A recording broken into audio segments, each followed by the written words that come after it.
Sinong papalit kay VP Sara Duterte sakaling matalo siya sa impeachment? In case you missed it, nahaharap sa impeachment si Duterte, which means may mga official move para tanggalin siya sa pwesto. Bakit? Dahil daw sa mga pagbabanta niya kay President Bongbong Marcos, yung alleged misuse of confidential funds, at yung pagka-nonchalant niya pagdating sa West Philippine Sea. Ako nga pala si Bons Magsambol, ang reporter na nagko-cover kay VP Duterte para sa Rappler.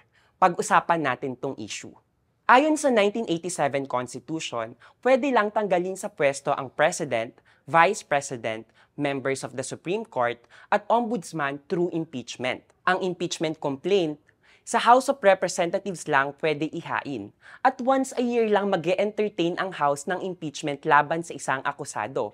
So, pag pumalya itong current impeachment move laban kay Duterte, hintay muna ulit ng 1 year bago pwedeng kasuhan ulit siya ng impeachment. Boto ng 1/3 ng lahat ng members ng House ang kailangan para matuloy ang isang impeachment. May 307 members ang House ngayon. That means, at least 103 ang kailangang sumang-ayon na ipatanggal si Sara Duterte para umandar ang impeachment. If manalo ang impeachment sa House, tanggal na ba siya sa pwesto? Hindi.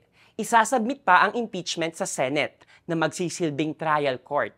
Pwedeng ma-convict o ma-acquit yung opisyal na na-impeach. Sa Senate naman, baliktad ang requirement.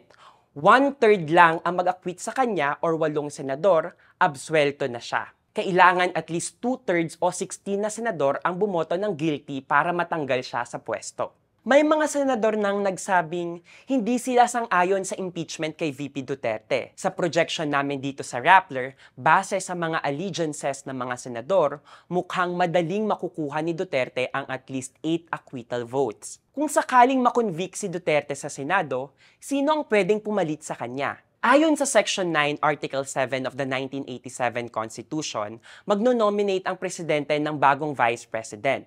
Pwede siyang pumili mula sa House o sa Senate. Tapos nun, kailangan magbotohan ng both chambers of Congress kung approve ba sila sa bagong VP o hindi. So ang haba ng proseso, no? Download nyo naman tong Rappler Communities app para updated kayo lagi sa issue na ito.